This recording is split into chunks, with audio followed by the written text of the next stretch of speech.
देखो भाई, हमने अपना जो लास्ट वाला टॉपिक पढ़ा था वो था production of steel from pig iron, है ना। तो स्टील का जिक्र चल रहा था, तो हम स्टील की बेटा कुछ वैरायटीज़ की यहाँ पे बात करेंगे। स्टील बहुत टाइप का हमें मार्केट में मिलता है। जैसे हम अगर एक स्टील की बात करें तो सबसे पहला स्टील हमारे पास होगा बेटा माइल्ड स्टील। क्या होगा? माइल्ड स्टील, है ना, जिसमें कार्बन कंटेंट क्या होता है, काफ़ी लो होता है। हम ये बोल सकते हैं लो कार्बन स्टील भी है ये, जिसमें आपका कार्बन भाई 0.15 से लेके 0.3% तक आपको मिलेगा, है ना।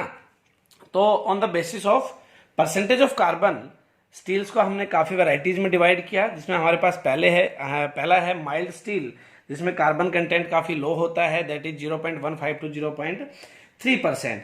उसके बाद दूसरा हमारे पास वैरायटी आता है medium carbon steel.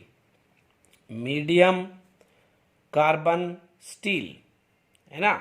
Medium carbon steel में क्या है भाई, आपका जो कार्बन होगा वो होगा 0.30 से लेके 0.60% तक। 0.30 से लेके 0.60% तक। उसके बाद जो हमारे पास तीसरी वैरायटी आती है that is high carbon steel.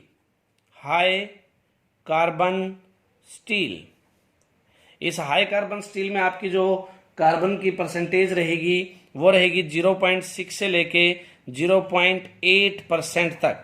0.6 से लेके 0.8% तक। और जो हमारे पास यहाँ पे फोर्थ वैरायटी है दैट इज टूल स्टील।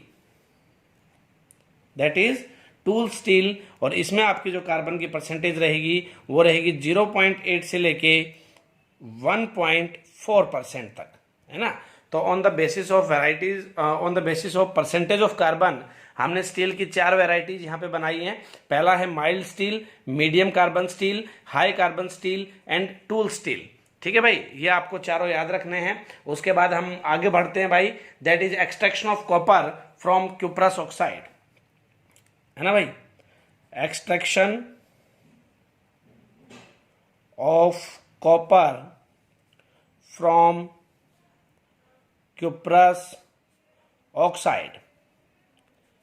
ठीक है, जैसे हमने हेमेटाइट से आयरन निकाला था, वैसे अब क्यूप्रस ऑक्साइड से हम क्या निकालेंगे भाई, कॉपर निकालेंगे। ठीक है, देखो जैसा कि एलिंगम डायग्राम में अगर हम लोग देखें तो कॉपर के ऊपर हमें कार्बन की लाइन मिलती है, कोक की लाइन मिलती है। तो इसका मतलब एक बात तो हमें एलिंगम डायग्राम से ये भी क्लियर हो जाती है कि मैं कॉपर ऑक्साइड को इजीली रिड्यूस कर सकता हूं with the help of carbon. ठीक है भाई, और जो बहुत सारी कॉपर्स की ओर है, मतलब मैक्सिमम कॉपर्स की जो ओर होती है बेटा, कॉपर की जो ओर होती हैं वो सल्फाइड्स होती हैं, है ना। अब कॉपर की ओर अगर सल्फाइड्स की फॉर्म में, मतलब कॉपर क्या है, मैंने क्या बताया आपको, सल्फाइड्स की फॉर्म में और में प्रेजेंट होता है।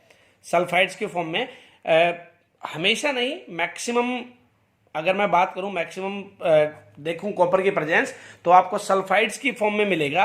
अब भाई कॉपर अगर सल्फाइड्स की फॉर्म में है तो एक बात तो क्लियर है कि मैं सबसे पहला जो मेथड करूंगा इसके ऊपर कौन सा करूंगा, क्रशिंग, है ना। और का क्रशिंग करके उसके बाद जब उसका कंसंट्रेशन करूंगा तो कौन सी ओर है भाई, कॉपर के सल्फाइड की ओर है। तो कंसंट्रेशन में कौन सा मेथड यूज करूंगा, सल्फाइड के लिए कौन सा होता है बेटा, फ्रोथ फ्लोटेशन प्रोसेस। कौन सा होगा यहाँ पे, फ्रोथ फ्लोटेशन प्रोसेस। ठीक है भाई, अब हमने क्या किया, कंसंट्रेशन भी कर लिया। अब सल्फाइड ओर के लिए कैल्किनेशन और रोस्टिंग में से कौन सा करूंगा भाई, रोस्टिंग करूंगा, है ना।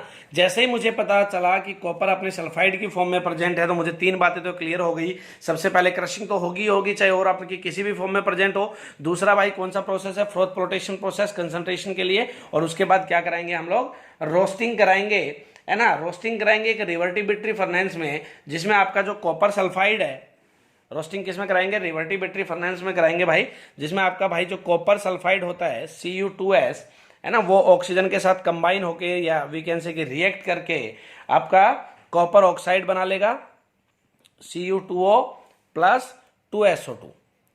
ठीक है, कॉपर सल्फाइड को किस में कन्वर्ट कर देंगे हम लोग, कॉपर ऑक्साइड में कन्वर्ट कर देंगे। यही आपका क्या है, रोस्टिंग है ना। The oxides can then be reduce to metallic copper using coke as the reducing agent. और जैसे ही मुझे आपका ये कॉपर ऑक्साइड मिलेगा, मैंने बताया एलिंगम डायग्राम में इसके ऊपर कार्बन की लाइन लाई करती है भाई, तो इसका मतलब with the help of Coke हम इसको इजीली रिड्यूस कर सकते हैं, किसमें, मेटेलिक कॉपर में। कार्बन मोनोऑक्साइड यहाँ पे आपका बाहर निकल जाएगा। तो मैं जनरल से अगर बेसिक सी रिएक्शन देखूं बोर्ड लेवल पे तो आपकी यही होती हैं। सबसे पहले क्रशिंग ऑफ द ओर करो, उसके बाद कंसंट्रेशन में कौन सा मेथड यूज करो, फ्रोथ फ्लोटेशन प्रोसेस यूज करो, उसके बाद रोस्टिंग करो भाई, और रोस्टिंग करने के बाद क्या होगा, कॉपर सल्फाइड, रोस्टिंग में क्या होगा, कॉपर सल्फाइड कॉपर ऑक्साइड में कन्वर्ट हो जाएगा, और उसके बाद कॉपर ऑक्साइड को with the help of Coke हम किस में रिड्यूस कर सकते हैं, कार्बन में रिड्यूस कर सकते हैं, सॉरी कॉपर में रिड्यूस कर सकते हैं। ठीक है ना भाई। In actual process, the sulfide ore, after concentration by froth flotation process, is roasted in a revertibility furnace. When copper pyrites is converted into a mixture of FeS and Cu2s, which in turn are partially oxidized. इसने क्या कहा है यहाँ पे, ये बात कर रहा है कि जो अदर रिएक्शंस होंगी वो क्या होंगी, वो आप, मैं सही बताता हूँ, आप नोट्स में देख लें, ज्यादा कंफ्यूज ना हो। सिर्फ इतना प्रोसेस याद रखें कि कॉपर ऑक्साइड से अगर मुझे कॉपर निकालना हो, क्रशिंग, कंसंट्रेशन में फ्रोथ फ्लोटेशन, रोस्टिंग करेंगे, रोस्टिंग में कॉपर ऑक्साइड में कन्वर्ट हो जाएगा, और कॉपर ऑक्साइड को with the help of carbon हम किस में कन्वर्ट कर देंगे भाई, मेटेलिक कॉपर में कन्वर्ट कर देंगे। ठीक है, अब आगे देखते हैं। अगर हम लोग क्या करें, जैसे इसने स्लैग की बात की, इसमें जो स्लैग बनेगा वो क्या बनेगा भाई, अगर आयरन ऑक्साइड है FeO SiO2 के साथ रिएक्ट करेगा, आपको पता है एक गैंग है, एक फ्लक्स है कि, और किस में कन्वर्ट कर लेगा, FeSiO3 में कन्वर्ट हो जाएगा। This is the slag. ये इसी आपकी जो जिस प्रोसेस से हम लोग कॉपर बनाएंगे उसमें आपका ये वाला स्लैग बनेगा। मैं आपको फिर रिपीट कर देता हूं, सिर्फ आपको ये बात याद रखनी है कि कंसंट्रेशन में कौन सा मेथड अप्लाई करेंगे, रोस्टिंग करेंगे कि कैल्किनेशन करेंगे, और आपकी जो जनरल एक दो रिएक्शंस है वो क्या होंगी। ज़्यादा आपको डिटेल में नहीं जाना है क्योंकि इन पे इतने क्वेश्चंस भाई नहीं आते हैं, है ना।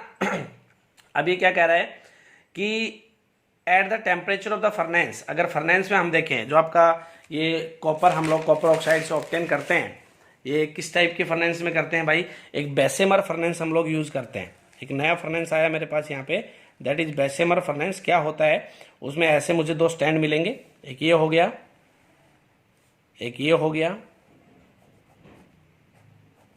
ठीक है, इस टाइप के दो स्टैंड मिलेंगे।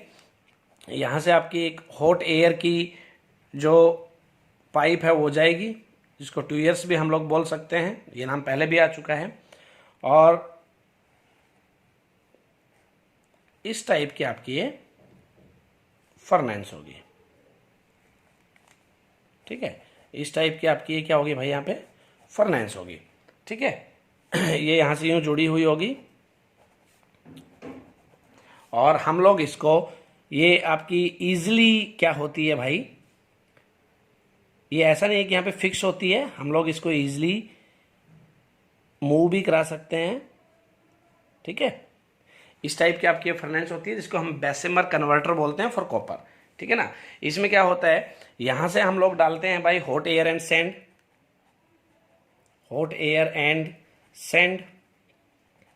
ठीक है, ये नीचे आपका मोल्टन कॉपर होता है, नीचे क्या होगा, यहां से आपकी हॉट एयर जा रही है, सैंड जा रही है, इसके नीचे जो होगा that is molten copper,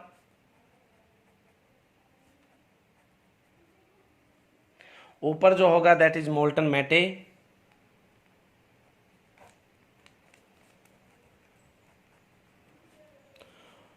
molten matte. अब ये मोल्टन मेटे या मोल्टन कॉपर क्या होता है, इसको सब हम डिस्कस करेंगे। ये मैंने आपको क्या बताया, ये किस चीज का डायग्राम है, बेसेमर कन्वर्टर है ये,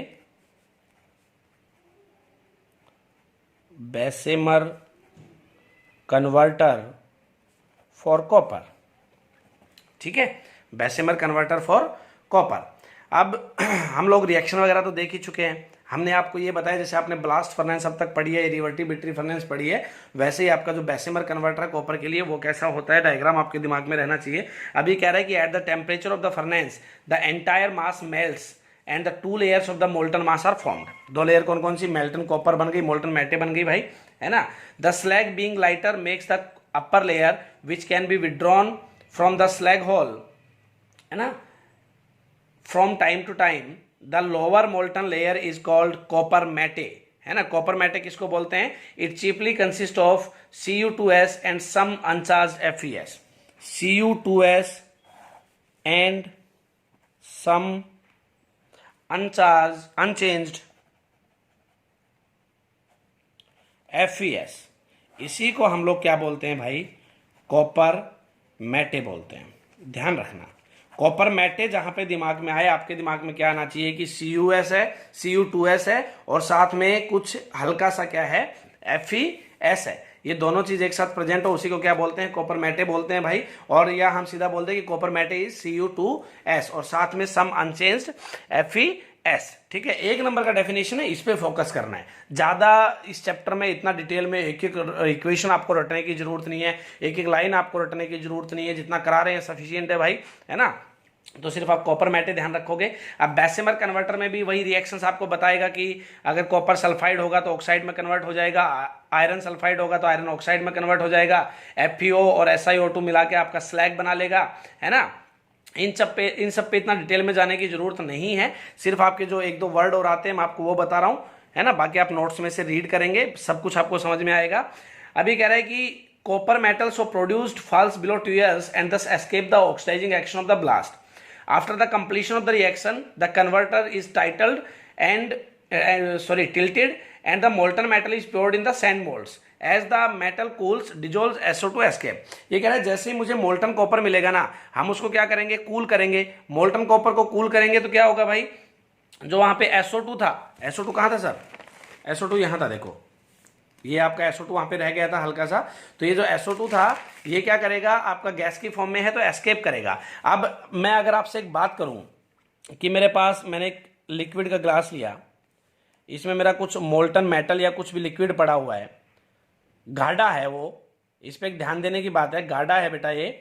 अब इसमें अगर कुछ गैस है हल्की सी, तो ये जब गैस बाहर निकलेगी तो ये हल्का सा यूं हुफनेगा कि नहीं, इस पे छाले छाले होंगे कि नहीं, है ना, छाले छाले से हो जाएंगे। जैसे मैं अगर आपको बात करूं, हम हलवा बनाते हैं भाई, हलवा बनाते हैं तो उसमें क्या होता है, जैसे वो गाढ़ा हो जाता है और गैस तेज होती है तो हल्की सी, जब हम नीचे से गैस सिलेंडर जो है उसको तेज कर दे, मतलब आग को जब तेज कर दे तो हल्का सा हलवा क्या करता है, उफनता है ना, हल्का हल्का उस पर ऐसा लगता है कि छाले छाले से निकल रहे हो, है ना। अब ये जो छाले छाले है ना, ये सेम आपकी जो मोल्टन कॉपर होगी उसमें से जब SO2 एस्केप करेगी तब उसमें भी निकलेंगे, और उसी को हम लोग क्या बोलेंगे फिर, ब्लिस्टर कॉपर। उसी को हम लोग क्या बोलेंगे भाई, ब्लिस्टर कॉपर बोलेंगे। अब ये ब्लिस्टर कॉपर का क्या लफड़ा है, ब्लिस्टर का मतलब ही होता है छाला, है ना, ब्लिस्टर को ही हम लोग, अब ब्लिस्टर का मतलब ही क्या होता है, छाला। अब ये जब SO2 आपकी उस मोल्टन कॉपर से बाहर जाएगी ना, तो हल्का सा वो क्या करेगी, छाले छाले से बनाती हुई जाएगी उस कॉपर में, वो वहीं पे सोलिडिफाई हो जाएगा, और उसी को हम लोग क्या बोलेंगे भाई, ब्लिस्टर कॉपर बोलेंगे, है ना। तो आपको सिर्फ ब्लिस्टर कॉपर का डेफिनेशन याद रखना है, कॉपर मैटे क्या होता है वो याद रखना है, बेसेमर कन्वर्टर क्या होता है ये ध्यान रखना है, और आपको जो हम क्यूप्रस ऑक्साइड से कॉपर निकालेंगे उसमें क्रशिंग करने के बाद कंसंट्रेशन में कौन सा मेथड यूज करेंगे, कैलकुलेशन करेंगे कि रोस्टिंग करेंगे, आपको ये याद रखना है, ज़्यादा इसमें कुछ भी आपको याद नहीं रखना है। और ऐसे ही सेम आपका एक्सट्रैक्शन ऑफ जिंक है फ्रॉम जिंक ऑक्साइड, उसमें भी इसी टाइप की रिएक्शंस होती हैं, वही सारी सेम कहानी है ना। तो आपको मैं इसके नोट्स भी प्रोवाइड करूंगा, आप नोट्स में से एक बार लाइन टू लाइन पढ़ के देख लें, बट ध्यान क्या चीज रखनी है वो आपको बता दिया है, फिर रिपीट कर दे रहा हूं। ब्लिस्टर कॉपर क्या होता है, बेसेमर कन्वर्टर आपके दिमाग में होना चाहिए, है ना, कॉपर मैटे क्या होता है ये आपके दिमाग में होना चाहिए, और क्रशिंग करने के बाद कंसंट्रेशन में जब क्यूप्रस ऑक्साइड से कॉपर निकाल रहे होंगे तो कौन सा प्रोसेस यूज करेंगे ये दिमाग में होना चाहिए, कैलकुलेशन करेंगे कि रोस्टिंग करेंगे ये दिमाग में होना चाहिए, रोस्टिंग में कौन सा रिएक्शन होगा ये दिमाग में होना चाहिए, क्यूपर ऑक्साइड बनने के बाद जब रिड्यूस हम इसको कॉक से करेंगे तो आपका ये रिएक्शन क्या होगी आपका ये दिमाग में होना चाहिए, स्लैग कैसे बनेगा आपको ये दिमाग में होना चाहिए, और वैरायटीज ऑफ स्टील आपके दिमाग में होनी चाहिए। टोटल आज के लेक्चर में सिर्फ आपको इतना पता होना चाहिए, ठीक है भाई। और उसके बाद हम पढ़ेंगे इलेक्ट्रोकेमिकल प्रिंसिपल ऑफ मेटलर्जी, तब तक आप इसको अच्छे से अपने दिमाग में सेट कर लें। Thank you.